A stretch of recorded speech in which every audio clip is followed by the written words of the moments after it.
3 کام کر لیجیے، اللہ ذوالجلال آپ کو خساروں سے بچا دیں گے، بلکہ خسارہ پانے والوں کے ہتھ کنڈوں سے بھی آپ کو بچائیں گے۔ آپ دنیا اور آخرت میں فوائد و ثمرات ہی سمیٹیں۔ پہلا طریقہ والعصر ان الانسان لفی خسر الا الذین آمنوا وعملوا الصالحات وتواصوا بالحق وتواصوا بالصبر۔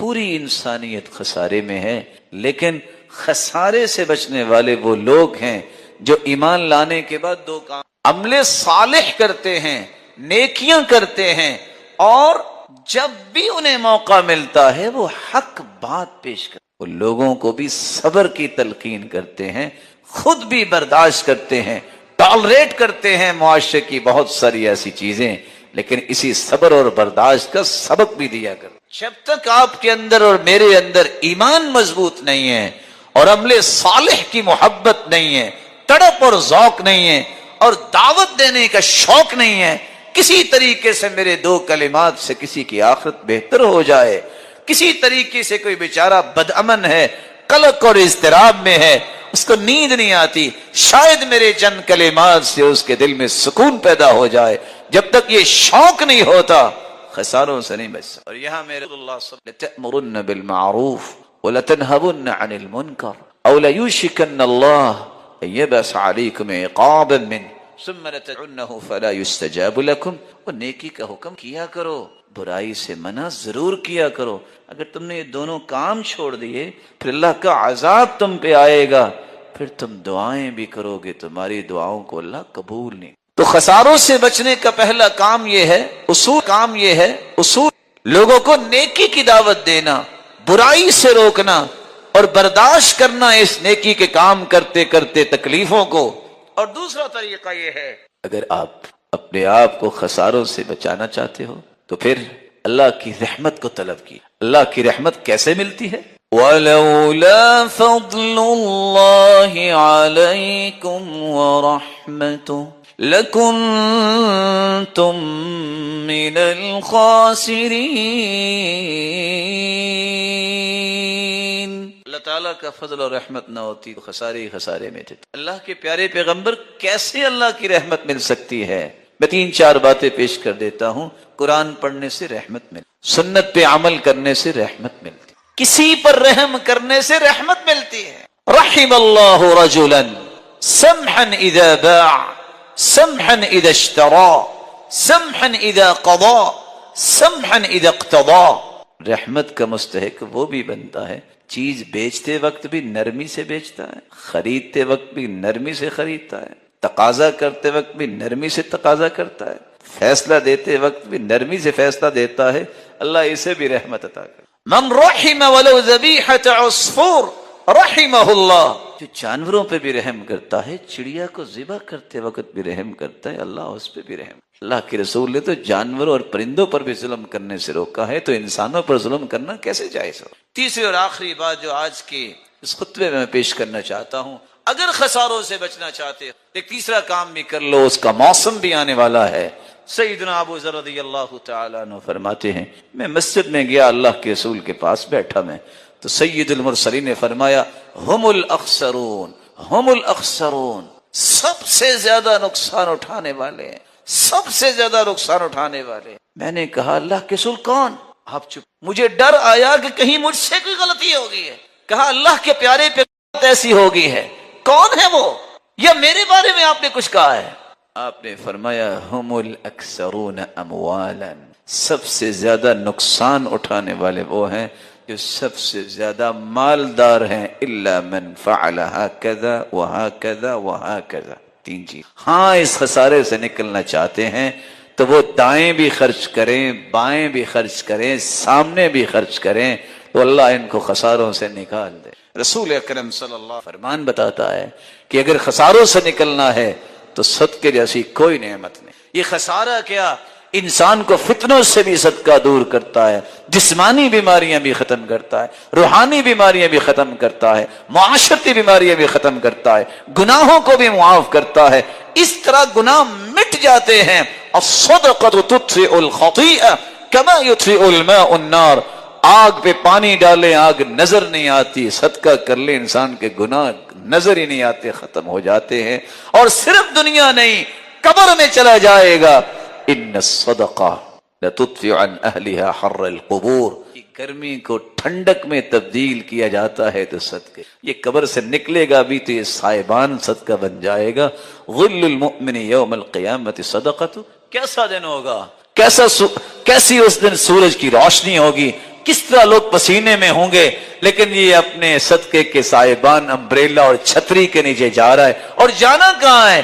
کیونکہ یہ اللہ کی رضا کے لیے اگر صدقہ کرے گا تو اللہ عرش کے سائے میں اسے۔ رسول اکرم اتقوا النار ولو بشق تمرہ، آج کل ویسے اکیلے بیٹھیے گا، کھجور کے اندر سے گٹھلی نکال کے سائڈ پہ کر کے اس کے 4 ٹکڑے کیجئے، شق تمرہ، اس ایک ٹکڑے کو پکڑ کے دیکھیے گا یہ کتنا ہے اور کتنا مہنگا ہے۔ آگ سے بچنے کے لیے بس اوقات اتنا حصہ بھی رب کی رضا کے لیے خالص نیت سے دے دے تو اللہ جہنم سے بھی بچا دے۔ اللہ تعالی ہم سب جہنم سے بچائے، اور جتنے یہاں تشریف فرما ہیں یہ سن رہے ہیں، اللہ سب کو جنت الفردوس میں جمع فرمائے۔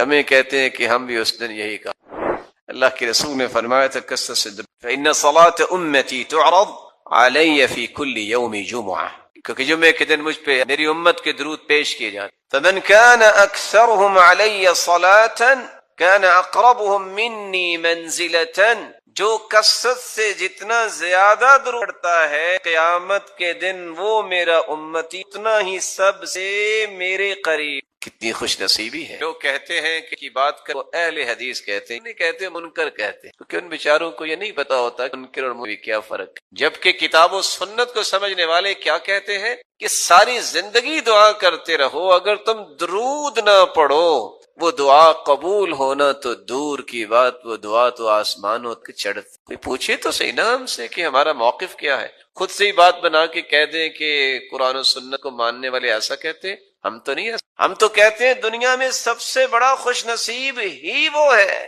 جو اللہ کے ذکر کے بعد سب سے زیادہ درود پڑھتا۔ رسول اکرم صلی اللہ علیہ وآلہ وسلم، اسی لیے صحابہ کرام سے کہا تھا من صلی علیہ او سأل لی الوسیلہ حقت علیہ شفاعتی یوم القیامہ، جو شخص درود پڑھتا ہے اور پھر میرے لیے وسیلہ طلب کرتا ہے، قیامت کا دن ہوگا میں اس امتی شفاعت کروں گا، سفارش۔ صحیح ترغیب کی روایت 1668، رسول اللہ صلی اللہ علیہ وسلم نے فرمایا اولی الناس بی یوم القیامہ اکثرهم علی صلاۃ، قیامت کے دن سب سے پیارا اور قریبی میرے وہ ہوگا جو سب سے زیادہ مجھ پہ دودھ بھیجنے۔ بلکہ اللہ کے رسول صلی اللہ علیہ وسلم نے فرمایا تھا ابخل الناس من ذکرت عنده فلم يصلی علی، بخیل تو لیکن سب سے بڑا بخیل کسی نے دیکھنا وہ ہے جس کے پاس میرا تذکرہ ہو اور پھر وہ۔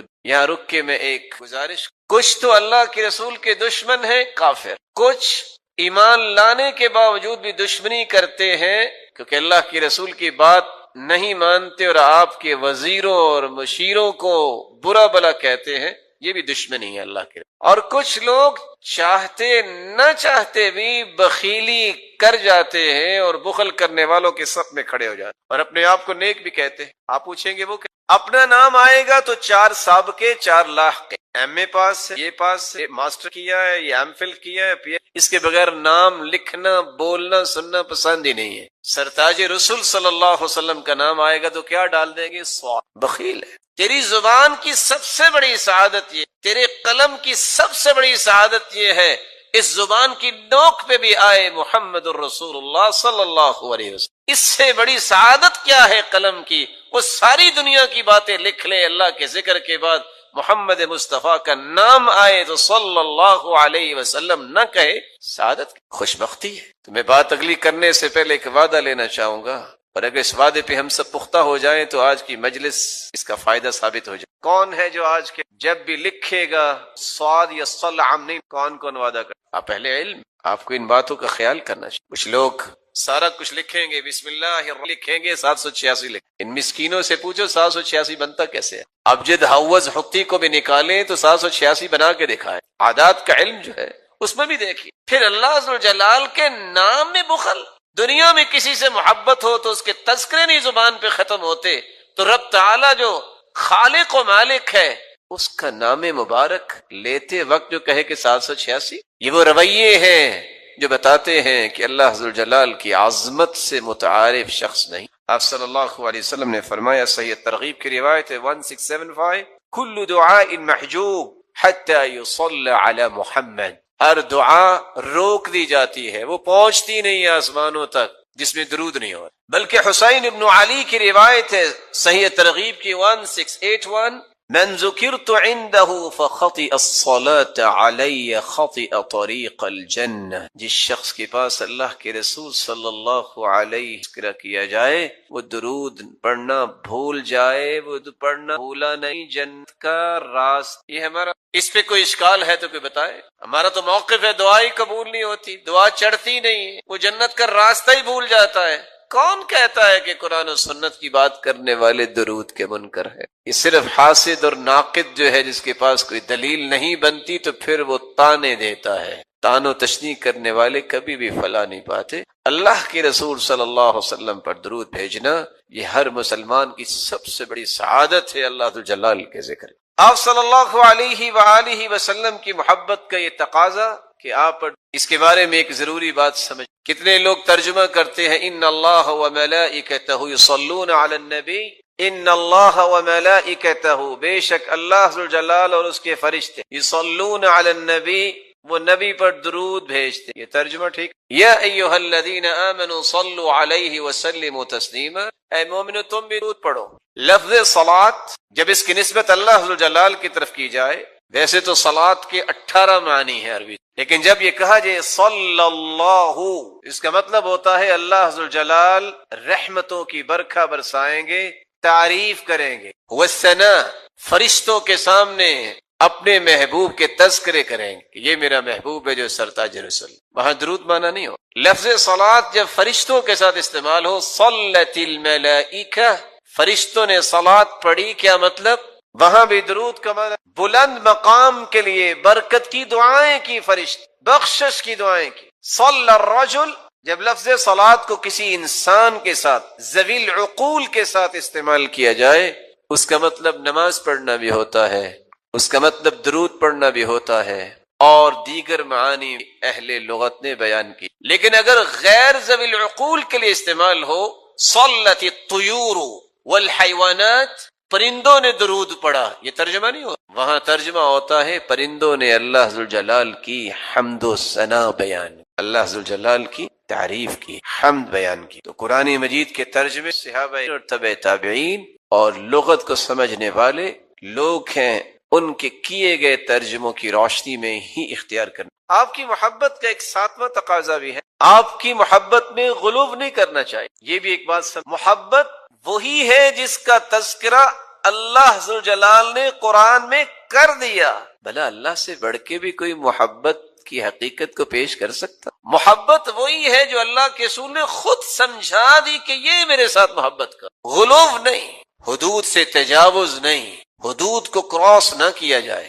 صرف 3 آیتیں اگر آپ ان کو یاد رکھے بھی آپ غلو کا شکل. سورۃ الانعام کی 50 نمبر آیت، سورۃ الاعراف کی 188 نمبر آیت، اور سورۃ الکہف کی آخری آیت 110 نمبر. اللہ ذوالجلال فرماتے ہیں قُل لَا أَقُولُ لَكُمْ عِنْدِي خَزَائِنُ اللَّهِ وَلَا أَعْلَمُ الْغَيْبَ وَلَا أَقُولُ لَكُمْ إِنِّي مَلَكٌ إِنْ أَتَّبِعُ إِلَّا مَا يُوحَى إِلَيَّ قُلْ هَلْ يَسْتَوِي الْأَعْمَى وَالْبَصِيرُ أَفَلَا تَتَفَكَّرُونَ. قُلْ لَا أَقُولُ خَزَائِنُ اللَّهِ، میں بڑی محبت کے ساتھ، ادب کے ساتھ، احترام کے یہ پیغام پہنچانا چاہتا ہوں ان مسلمانوں تک بھی جو محبت کا دعویٰ بھی کرتے ہیں اور اس آیت کی روشنی میں محبت کے زاویوں غلو کرتے ہیں۔ کیا کہتے ہیں کہ خزانوں کا مالک ہے تو اللہ کا رسول نہیں۔ میرے محترم، خزانوں کے مالک اللہ ذو الجلال، کیونکہ اللہ ذو الجلال نے اعلان بھی کروایا ہے تو اسی ہستی سے، قل فرما دیجئے، لا اقول لکم عندی خزائن اللہ، میں نہیں کہتا کہ میرے پاس خزانے ہیں اللہ تعالیٰ۔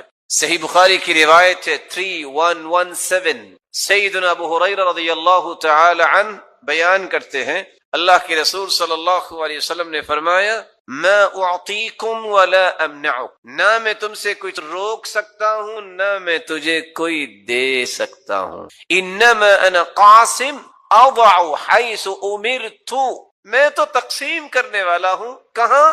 جہاں مجھے حکم ہو۔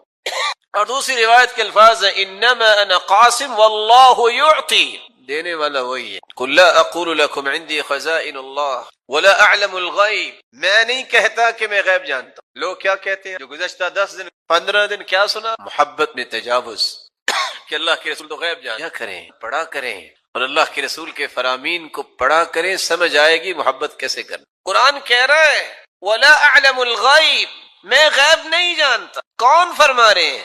وہ ہستی جس جیسی ہستی اللہ نے پیدا نہیں کی۔ صحیح بخاری کی روایت ہے 4001، ربیع بنت معوذ رضی اللہ تعالی عنہ بیان کرتی ہیں، دخل علی النبی صلی اللہ علیہ وسلم غداۃ بنی علی فجلس على فراشه، میری شادی کے دن اللہ کے رسول تشریف لائے اور میرے پاس آ کے کہ مجلسی کا منی وجویریات یضربن بالدف، کہ چھوٹی بچیاں جو ہیں من قتل من آبائهن یوم بدر، بدر کے شہداء کے متعلق ندبہ کر رہی تھی، یندبن، تو ایک بچی کہنے لگی وفینا یعلم ما فی، ہمارے درمیان اللہ کے پیغمبر ہیں جو کل کے بارے میں آپ نے فرمایا لا تقولی ہاں، لا تقولی ہاں کذا وقولی ما کنتی تقول، یہ نہ کہو جو پہلے کہہ رہی تھی وہی کہو جو شہداء کی اب بات کر رہی تھی۔ لا يعلم ما فی غد الا اللہ، اللہ کے سوا کوئی بھی غیب کے بارے میں اور کل کے بارے میں نہیں جانتا۔ آپ نے فوراً منع کر قل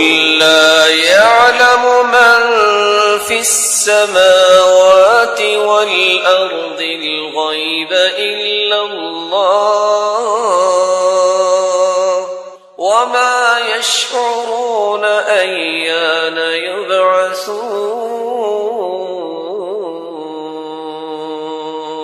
میرے محبوب فرمائے فی السماوات والارض، زمین و آسمان کی غیب کے، ہاں جس کو اللہ ذوالجلال نے اپنے پیغمبر کو بتا دیا پھر وہ غیب رہتا نہیں۔ جس کو یہ آیت سمجھ آ جائے کبھی بھی تجاوز نہیں۔ لوگ آدھی آدھی رات گزار دیتے اور یہ کہہ رہے ہوتے ہیں ادرکنی یا رسول، انظر الی یا رسول اللہ صلی اللہ علیہ وسلم، میرے بھائی استغاثہ اور مدد طلب کرے۔ آپ صلی اللہ علیہ وسلم کی ذات، پوری کائنات ایک طرف اور محمد مصطفیٰ کی عظمت۔ لیکن ایک بات سمجھانے کے لیے پوچھا، اگر اللہ کے رسول صلی اللہ علیہ وسلم غیب جانتے تو آپ کے 70 صحابہ جو ہیں احد میں شہید، تو آپ پھر جاتے؟ بولیے، اگر پتا تھا کہ میرے صحابہ شہید، بیر معونہ پہ 70 قراء شہید ہو گئے جن کو خود ہی بھجوایا تھا، اگر غیب کا علم ہوتا تو اہل قرآن جو شہید ہوئے ہیں آپ اس کے بارے میں کیا کہیں؟ سیدہ عائشہ رضی اللہ تعالیٰ نے ان کی پاکیزگی قرآن نے بیان کی، اگر غیب کا علم ہوتا تو آپ یہ فرماتے عائشہ اگر تم سے بھول ہوگی ہے، غلطی ہوگی ہے تو توبہ کر لو، بیوی سے کہہ۔ اگر غیب کا علم ہوتا تو وہ لقمہ جس میں زہر ڈالی گئی کھانے میں تو آپ وہ لقمہ لے۔ اللہ ذوالجلال نے عقل اس لیے دی ہے کہ اس کے ساتھ قرآن کو صحیح طریقے سے سمجھا جائے۔ ساتھ ہی اللہ ذوالجلال فرماتے ہیں وَلَا أَقُولُ لَكُمْ إِنِّي مَلَكٌ، میں یہ بھی نہیں کہتا کہ میں فرشتہ۔ آپ نے سنا ہوگا کہ کیا کہتے ہیں، نبی نور من نور اللہ ہے۔ کاش ان بیچاروں کو پتہ چل جائے کہ کیا ہے اور کہاں تک اس کے نتائج جاتے ہیں۔ دوبارہ قرآن کہتا ہے وقالت عزیر وقالت النصارى المسیح، یہودیوں نے کہا کہ عزیر اللہ کے، عیسائیوں نے کہا کہ عیسیٰ اللہ کے بیٹے ہیں۔ یضاہئون قول الذین کفروا من قبل قاتلهم اللہ، کافر ہو گئے یہ کہہ کر اللہ ان کے ٹکڑے کرے۔ انا یؤفکون، کہاں بہ کرے؟ یہودی اگر کہیں کہ عزیر علیہ الصلوۃ والسلام اللہ کے اور عیسیٰ علیہ السلام کے بارے میں، عیسائی کے اللہ کے، ان کے بارے میں تو قرآن یہ کہا ہے، ان کہیں نور ہیں ان کے بارے میں۔ ولا اقول لکم انی ملک، میں کہہ رہا ہوں کہ میں فرشتہ نہیں ہوں، یہ قرآن ہے۔ سورۃ الانعام کی 50 نمبر آیت، ضرور پڑھی. ان اتبع الا ما یوحى الی، میں تو اتباع کرتا ہوں.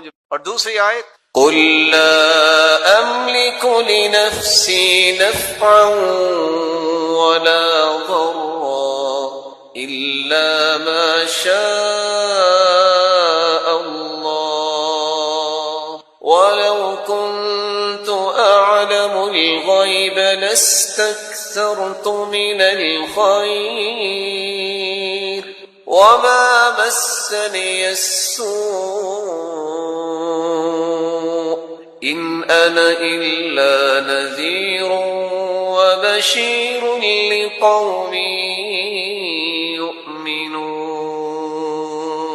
قل لا أملك عن، میرے محبوب آپ فرما دیجئے، یہ سورۃ الاعراف کی آیت ہے 188، یاد رکھیے گا. میرے محبوب فرما دیجئے میں اپنے بھی نفع نقصان کا مالک. وَلَوْ كُنْتُ أَعْلَمُ الْغَيْبَ، اگر میں غیب جانتا تھا لَسْتَ الْخَيْرَ، تو ساری خیر و بھلائی میں جمع کر. وَمَا مَسَّنِيَ السُّوءُ، مجھے کوئی بھی تکلیف نہ پہنچ اگر میں غیب جانتا. إِنْ أَنَا إِلَّا نَذِيرٌ وَبَشِيرٌ لِقَوْمٍ يُؤْمِنُونَ، ایمان لانے والوں کے لیے میں اور جہنم سے ڈرانے والا. اور آخری آیت سورۃ الکہف کی ہے 1:1، جس میں اللہ ذوالجلال نے نتیجہ ہی نکال دیا، جس کے بعد مزید ضرورت نہیں ہے. جس کو اللہ نے عقل سلیم عطا کی ہے، دوبارہ وہ حدود سے تجاوز نہیں کر. فرمایا قل انما انا بشر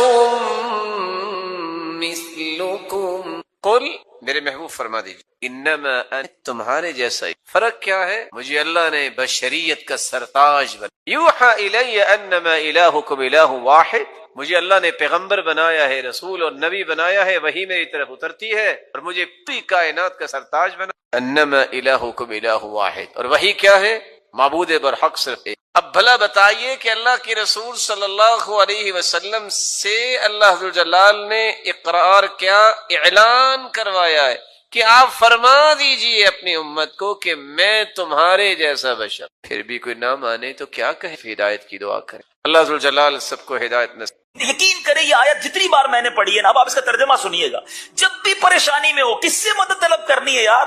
حل کرنے والا کون ہے؟ حل المشکلات کون ہے؟ قاضی الحاجات کون ہے مصیبتوں کو دور کرنے والا، روزی کے دروازے کھولنے والا کون؟ میرا رب ہے. ارے جس نے حل کرنا ہے وہ اعلان فرما رہا ہے، اور اس کا اعلان سنو کیا ہے؟ جھوم جاؤ. اللہ فرماتا ہے اور جو اللہ سے ڈرے اللہ اس کے لیے نجات کی راہ نکال دے گا. نکلے گی راہ. آپ کو یقین، میں بہت ساری چیزیں بیان میں نہیں کر سکتا، مگر میں نے اپنی زندگی میں ایکسپیرینس کی ہے. گھر بک گیا، گاڑیاں بک گئیں، گھر کا سونا بک گیا، بندہ روڈ پہ آ گیا، وہ سوچ بھی نہیں سکتا تھا کہ میں پھر کھڑا ہو جاؤں گا.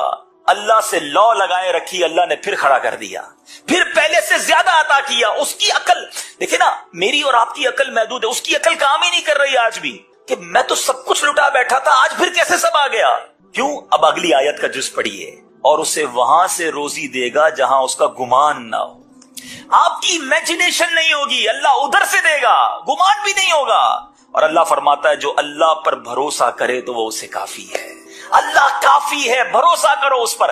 پرابلم یہ ہمیں سب پر بھروسہ ہے، ہمیں کسی اور ادارے پر بھروسہ ہے، ہمیں کسی اور شخصیت پر بھروسہ ہے، ہمیں کسی دوست پر بھروسہ ہے. یار یہ میرا ہاتھ پکڑ لینا، میرے مسئلے حل کر دے گا، یہ میرے پیچھے کھڑا ہے، میرا پرابلم سالو ہو جائے گا، میں اس ادارے میں چلا جاؤں میرے مسائل سارے حل ہو جائیں گے. کیوں؟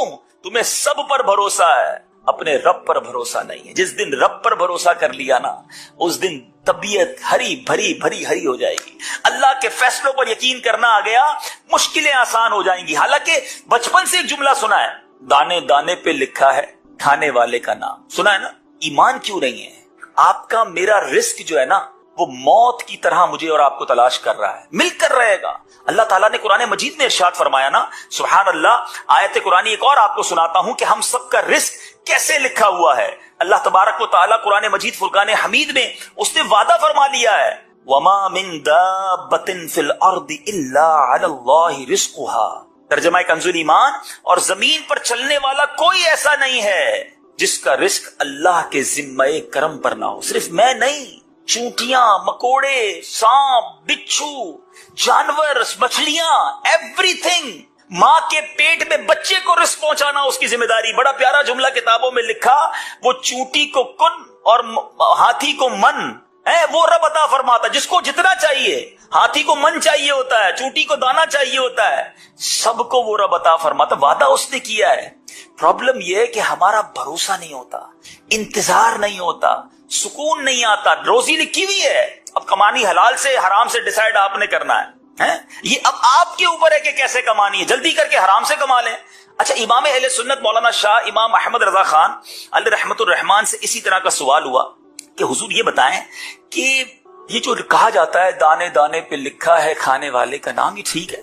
کمال جواب دیا میرے امام نے. اعلیٰ حضرت فرماتے دانے دانے پہ نہیں, دانے کے ہر حصے پر. اور اس کو ڈیفائن کتنے پیارے انداز میں کیا. آپ کو پتا ہے چاول گندم روٹی بنتی ہے, اس کی آٹا بن جاتا ہے. اب ایک گندم کا دانا ہے, وہ روٹی میں اس کا آٹا بنا, تو وہ پورے ایک دانے کے ذرے تو ایک ساتھ نہیں رہے, ڈسٹریبیوٹ ہو گئے. اچھا, پھر ایک روٹی, اس کے بھی ہم بازو کا 4 ٹکڑے کرتے ہیں, ایک میں نے آپ کو دیا ایک آپ کو دیا, تو ہو سکتا ہے ایک دانے کا ایک ذرہ ان کے پاس چلا گیا کہ ان کے پاس چلا گیا. اعلیٰ حضرت فرماتے جس ذرے کو آپ نے کھانا ہے اس پہ بھی آپ کا نام لکھا ہوا ہے. اور پھر ایک واقعہ سنایا اعلیٰ حضرت نے, کتاب میں لکھا, کمال. یقین کریں اگر دل کے کانوں سے سنے نا یہ واقعہ. اعلیٰ حضرت لکھتے ہیں کہ ایک بنگالی تاجر تھا. بنگالی چاول زیادہ کھاتے ہیں. کہتے بنگالی تاجر تھا, تو اس نے ایک بار کھانا کھا رہا تھا, تو کھانا کھاتے ہوئے اسے زور کی چھینک آئی, تو ایک چاول کا دانا اس کے سر میں جا کے پھنس گیا. یہاں پر پیسے والا تھا, تاجر تھا, بڑا علاج کروایا کسی طرح یہ دانا نکل جائے. دانا نہیں نکلا. کئی سال گزر گئے, دانا گویا اندر فکس ہو گیا تھا. کہتا بہت عرصے کے بعد اعلیٰ حضرت فرماتے ہیں وہ بنگالی تاجر حرم شریف گیا حج پر یا عمرے کی حاضری پر. وہ بنگالی تاجر مکہ پاک پہنچا, جیسے ہی کعبے کا دیدار کیا زور کی چھینک آئی. وہ دانا جو کئی سالوں سے یہاں پھنسا تھا وہ حرم کے فرش پر گرا. جیسے ہی گرا ایک کبوتر آیا, اٹھا کر وہ دانا لے کر چلا گیا. اعلیٰ حضرت نے فرمایا اس کبوتر کا رزق لکھا تھا, یہ دانا سنبھال کے گھومتا رہا, جس کا رزق تھا اس کو پہنچایا گیا. اب جب دانے پر بھی میرا نام لکھا ہے تو کدھر سے میں پھر حرام کماؤں؟ کیوں شارٹ کٹ اختیار کروں؟ مجھے مل کر رہنا ہے. بس صرف یقین ہونا چاہیے. میں نے آپ کو قرآن کی آیت سنائی نا, یہ یاد کر لو. اللہ ایسی جگہ سے روزی دے گا جہاں سے تمہارا گمان بھی نہ ہوگا. اب ایک اور حدیث پاک سنیے. نبی پاک علیہ الصلوۃ والسلام فرماتے ہیں اگر تم اللہ پر بھروسہ کرو جیسے اس پر بھروسہ کرنے کا حق ہے. اللہ, یہ جملہ کتنا پیارا ہے. ڈیفینیشن بھروسہ تو ہم سب کو ہے, ہم کہتے ہیں نہیں بھی اللہ پر بڑا بھروسہ ہے. حق کیا ہے, یقین کتنا ہے, بلیف کتنا ہے. بس یہ یاد رکھو, نبی پاک فرماتے اگر تم اللہ پر بھروسہ کرو جیسا بھروسہ کرنے کا حق ہے تو وہ تمہیں اس طرح رزق عطا فرمائے گا جیسے پرندے کو عطا فرماتا ہے.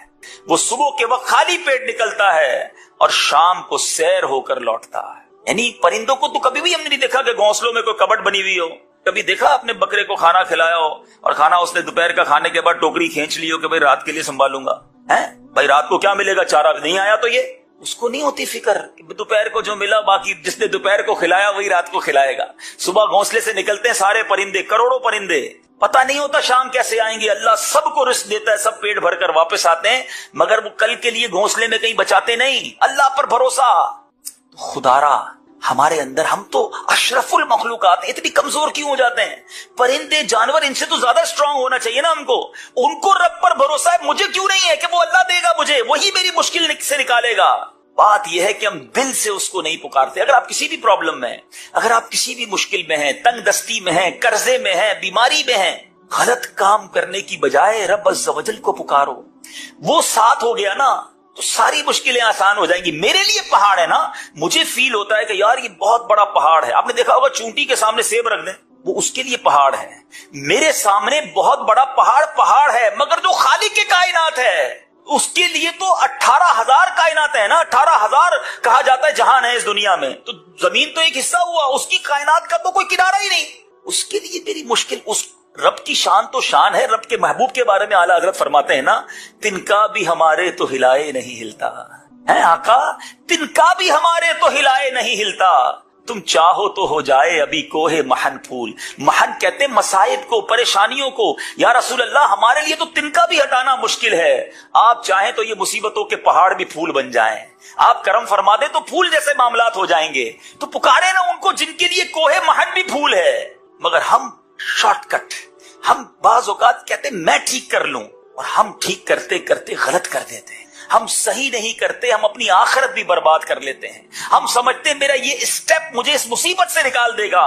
وہ شاید ہمیں دنیا کی مصیبت سے تو نکال دے مگر اخروی مصیبت میں ڈال دیتا ہے. وہ اللہ کی ناراضگی والے معاملات میں ہم پڑ جاتے ہیں. میں جانتا ہوں, یقین کریں میں جانتا ہوں, میری فیملی ممبر کی میں آپ کو بات کر رہا ہوں اس لیے کہ آپ کو اندازہ ہو جائے, کروڑ پتی ہیں, اتنا اللہ نے نوازا ہے, مگر میں اس گھر کے کرب کو جانتا ہوں کہ اس شخص کے بھری جوانی میں دونوں گردے فیل ہو گئے. میں اس کرب کو جانتا ہوں, میں اس کیفیت کو روز میں بہت میرے قریبی ریلیشن ہے, اللہ نے بہت نوازا ہے, اگر گردے ہی نہیں ہیں, ہفتے میں 3 دن ڈائلیسس, بندے کی آدھی لائف تو ہاسپٹل میں گزر گئی نا. پیسہ بہت ہے, میں آپ سے پوچھتا ہوں میرے گردے سلامت ہیں, یہ بڑی نعمت ہے, یا میرے بینک بیلنس میں 10 کروڑ ہیں اور دونوں گردے فیل ہیں؟ اپنے آپ سے پوچھو. پرابلم یہ ہے ہم نے لائف کی لگژریز کو پیسوں سے تولا ہے, ہم نے سہولتوں کو سمجھا ہے کہ یہی زندگی کا سب کچھ ہے. ایسا نہیں ہے, سکون سب سے بڑی چیز ہے. اگر آپ کے بچے فرما بردار ہیں اور آپ کے بینک میں پیسے نہیں ہیں مگر آپ کے بینک میں کروڑوں روپے ہیں اور آپ کے بچے نافرمانے, پوچھو ان والدین سے کہ وہ پیسے کو محبت کر رہے ہیں یا بچوں کی نافرمانی پر رو رہے ہیں. نہیں نیند آتی یار, جس کے بچے شرابی, کبابی, جواری, جس کی وجہ سے روزانہ ماں باپ مرتے ہوں اور جیتے ہوں, پیسہ کیا چیز ہے اس کے آگے؟ کئی نعمتیں ایسی ہیں جن کا مول نہیں ہے. اور حرام کا راستہ اختیار کر کے یاد رکھنا, ایک بات ہمیشہ یاد رکھنا, مشکل تھا آپ کے لیے, مشکل تھا ان سب کے لیے, اور کمال کیا انہوں نے جنہوں نے حرام چھوڑ کر حلال اختیار کر لیا. مگر یاد رکھنا جس دن کوئی حرام میں پڑ گیا نا, پھر واپس آنا بہت مشکل ہوتا ہے. بڑا شاندار اسٹیپ زندگی میں ان لوگوں نے اٹھایا, میں سلام پیش کرتا ہوں انہیں. مجھے اندازہ ہے اس بات کا کہ جو حرام کما رہا تھا, بڑا زیادہ کما رہا تھا, چانسز تھے, اس نے وہاں سے اپنے آپ کو نکالا ہمت کر کے اور حلال کی طرف آیا. میں جانتا ہوں بہت سارے ایسے لوگوں کو جانتا ہوں جو حرام کما رہے ہیں, نہیں نکل پا رہے. ایسا سود نے جکڑ لیا ہے, ایسا حرام نے جکڑ لیا ہے, ایسا قرضوں نے جکڑا ہوا ہے, ہمت ہی نہیں ہو پا رہی کہ یار یہ نکلوں کیسے, غلط کر رہا ہوں, حرام کر رہا ہوں, نہیں نکل پا رہے کیونکہ وہ پنجے گاڑ لیتا ہے. شیطان کب چھوڑے گا؟ لیکن اس سے بڑا بدنصیب کون ہوگا کہ جو حلال کماتے کماتے حرام کے دریا میں جا کر گر گیا. پھر شاید زندگی میں موقع نہ ملے باہر نکل. کبھی ایسی غلطی مجھے اور آپ کو نہیں کرنی چاہیے, بلکہ اگر مجھ میں یا آپ میں یا مدنی چینل کے ناظرین میں کوئی ایسا ہے تو حرام روزی کما رہا ہے, خدا را میرے بھائی میں آپ کو مشورہ دیتا ہوں, ہمت کرو, خدا کے واسطے ہمت کرو, آ جاؤ حلال روزی کی طرف آؤ. حلال تھوڑا بھی بابرکت ہوتا ہے, حرام زیادہ بھی بربادی لاتا ہے. مجھے وہ جملہ نہیں بھولتا, ایک واقعہ کئی بار میں سنا بھی چکا ہوں, شاید آپ نے بھی سنا ہوگا. ایک بار ایک مبلغ دعوت اسلامی اٹلی میں گئے, بیان کیا حلال روزی پر. ایک صاحب ملے, بڑی نمناک آنکھیں تھیں, آنکھوں میں آنسو تھے. کہا اکیلے میں بات کرنی ہے. مبلغ نے کہا ٹھیک ہے آئیے بات کرتے ہیں. اس نے کہا کہ حضور میں آپ کی بیان سے ذہن تو بن گیا ہے کہ حرام نہیں کمانا, مگر مجبوری یہ ہے کہ میں اپنے اسٹور پہ شراب بیچتا ہوں. شراب بھی بکتی ہے, اور بھی آئٹمز ہیں مگر شراب بھی بکتی ہے. مگر ہمارے ملک کا مسئلہ یہ ہے کہ اگر شراب نہ بیچے تو اسٹور چلتا ہی نہیں, اسٹور کے خرچے ہی پورے نہیں ہوں گے, بچوں کے لیے کیا کماؤں گا. میں چاہتا ہوں چھوڑ دوں حضور, بس میں نے ذہن بنا لیا ہے, آپ مشورہ دیں میں کیسے چھوڑوں. اگر میں نے چھوڑ دیا تو پیسے ہی پورے نہیں ہوں گے, کرایہ ہی نہیں نکلے گا گھر کا. یہ وہ لوگ مثالیں دیتے ہیں جو دنیا میں حرام کما رہے ہوتے ہیں نا بیچارے, وہ یہ سوچ رہے ہوتے ہیں. اس مبلغ نے ایک ہی جملہ کہا کہ ایک بات بتاؤ, روزی دینے والا کون ہے؟ اس نے کہا اللہ. کہ تم اللہ کی نافرمانی کر رہے ہو, اللہ روزی دے رہا ہے, کیا فرما برداری کرو گے وہ روزی بند کر دے گا؟ اب یقین کریں وہ نوجوان زاروں کتار رونے لگا. کہتا بس اب میں نے نیت کر لی ہے, کچھ بھی ہو جائے میں نے حرام نہیں کمانا. اب یقین کریں واللہ وہ مبلغ 1 سال بعد پھر گئے اٹلی مدنی کام کے لیے. اسی نوجوان سے پھر ملاقات ہوئی. وہ نوجوان کہتا ہے 1 سال ہو گیا ہے شراب بند کی, اللہ نے کاروبار میں اور برکت دے دی ہے. اللہ وہاں سے روزی دے گا جہاں تمہارا گمان بھی نہیں ہو. میرا گمان ہے نا شراب میں ختم کر دوں گا تو ختم ہو جائے گی روزی. نہیں یار, آپ اللہ کو ناراض کر رہے, روزی مل رہی ہے, آپ راضی کریں گے تو روزی بند ہو جائے گی. وہ غیب کے خزانوں سے دے گا, وہ تھوڑے میں قناعت دے دے گا, وہ تھوڑے میں برکت ڈال دے گا. جو معاملہ میرا لاکھوں کروڑوں میں نہیں ہو سکتا تھا وہ اللہ چند روپوں میں کر دے گا. وہ مالک ہے, میری عقل محدود ہے. سمجھو ہمیں بعض اوقات میں اور آپ اپنے مسائل کو اپنی عقل کے پیمانوں سے دیکھتے ہیں, یہ پاسبل ہی نہیں ہے, یہ ہو ہی نہیں سکتا. کس کے لیے؟ میرے لیے. ان اللہ علی کل شیء قدیر, اللہ کا ہر شے پر قادر ہے, وہ تو کر سکتا ہے نا. میں اس سے مدد مانگ رہا ہوں, میں کمزور, وہ طاقتور ہے. میں کچھ بھی نہیں, وہ سب کچھ ہے. ارے اس نے مجھے بنایا, اس نے یہ کائنات بنائی, اس کے لیے میرے مسئلے حل کرنا کیا مشکل ہے. میں اس سے دوستی کر لوں, میں اس کو پکاروں, میں اس سے مدد طلب کروں. اللہ اکبر, ایسے معاملات ٹھیک ہوں گے. میں آپ کو ایک وظیفہ, ایک آیت, ایک اشارہ دینا چاہتا ہوں. سبحان اللہ, یقین کریں اگر آپ کو یہ یاد ہو جائے نا, آپ میں سے کوئی کسی مشکل میں ہے, پہلے اس کا پس منظر بیان کر دیتا ہوں. اللہ تعالیٰ نے اپنے ایک نیک صالح بندے کے الفاظ نقل کیے. بندے نے الفاظ کہے تھے, اللہ نے وہ الفاظ قرآن میں بیان فرما دیے. اچھا, اس بندے کو ان الفاظ کہنے کا فائدہ کیا؟ وہ کیا تھا کہ وہ بندہ فرعونیوں میں سے تھا, فرعون کے لشکر میں وہ تھا, فرعون کے قوم میں سے تھا, مگر اللہ تعالیٰ نے اس کو فرعون کی بری چالوں سے محفوظ رکھا. جب فرعونیوں کو زبردست عذاب نے گھیرا نا, وہ بندہ اس عذاب سے محفوظ رہ گیا. اس کے الفاظ کیا تھے؟ وہ الفاظ اللہ نے قرآن میں عطا فرما دیے. اور one of the amazing words, خدا کی قسم, میں کچھ چیزیں ہوتی نا وہ الفاظ میں بیان نہیں, اس کی مزے لو, اس جملے کے, اس آیت کی جب آپ مزے لوگے نا, جب اس کو سمجھ لوگے اور دل کی گہرائیوں سے پڑھو گے اور آپ اس کو پریکٹس کر کے دیکھو, وہ الفاظ کیا ہیں؟ وَأُفَوِّضُ أَمْرِي إِلَى اللَّهِ إِنَّ اللَّهَ بَصِيرٌ بِالْعِبَادِ. ترجمہ کیا ہے؟ اور میں اپنے کام اللہ کو سونپتا ہوں. بس کافی ہے نا, جس کو سونپے ہیں. إِنَّ اللَّهَ بَصِيرٌ بِالْعِبَادِ, بے شک اللہ بندوں کو دیکھتا ہے. ارے اگر رب پر بھروسہ نہیں تو دف ہے میری زندگی پر. وہ خالق نہیں تو ماں بنائی نا میری ماں کا خالق بھی تو وہی ہے نا. ماں مجھ سے پیار کرے, وہ تو ماں سے 70 گنا زیادہ پیار کرنے والا ہے. بس سونپ دو اسے, الفاظ سے نہیں دل سے. خدا کی قسم کھا کر کہہ رہا ہوں, ایک بار اس کو پریکٹس کر کے دیکھنا, اکیلے میں بیٹھ کر یہ کہنا, وَأُفَوِّضُ أَمْرِي إِلَى اللَّهِ, اے اللہ میں اپنے سارے کام تجھے سونپتا ہوں, بس تیرے سپرد کرتا ہوں.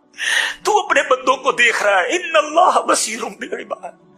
یہ قرآن کی آیت ہے, بلیو کر لو اس پر, پریکٹس کر لو اس پر.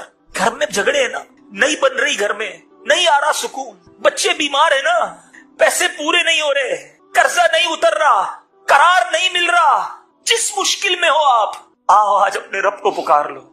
وَأُفَوِّضُ أَمْرِي إِلَى اللَّهِ, اے اللہ میں اپنے سارے کام تجھے سونپتا ہوں. بس میں تھک گیا, میں کمزور ہوں, میں نکما ہوں, میں کچھ نہیں کر سکا, میں تھک گیا مالک, اب تو مدد کر دے.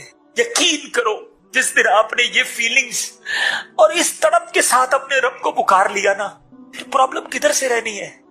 اگر پرابلم نصیب میں ہے تو اللہ سکون دے دے گا. اللہ آپ کو اس پرابلم کو فیس کرنے کا حوصلہ دے دے گا, کیونکہ قرآن میں رب نے فرمایا لا یکلف اللہ نفسا الا وسعها. اللہ نہیں ڈالتا کسی جان پر بوجھ اس کی وسعت کے, اس کی حوصلے کے علاوہ. وہ جتنا بار اٹھا سکتا ہے اتنا ہی بار ڈالا جاتا ہے. کرم ہو جائے گا. توکل کرنا سیکھیں. ہم توکل سے دور ہو گئے. ہمارے بزرگ اپنے بچوں کو کیسے توکل سکھاتے تھے, ہم پریکٹس کریں, خود بھی اپنے بچوں کو بھی پریکٹس کرائیں. ہم بچوں کو کہتے ہیں دیکھو بیٹا پیسے ہوں گے تو مسئلے حل ہوں گے, پیسے کمانا, دنیا میں کچھ بھی نہیں کر سکو گے اگر پیسے نہیں ہوں گے. ہم شروع سے ہی اینٹی توکل بات کر رہے ہیں. نہیں, اللہ راضی ہوا تو سب ہو جائے گا. بیٹا اللہ کو راضی کرنے والے کام کرنا, وہ راضی ہو گیا تو رزق بھی دے دے گا, مشکلیں بھی حل کر دے گا. ہم نے اسباب کی طرف توجہ رکھی ہے, سورس ہونی چاہیے, پیسے ہونے چاہیے, جناب تعلقات ہونے چاہیے, لگژریز ہونی چاہیے. نہیں, یہی تو پرابلم ہے. اللہ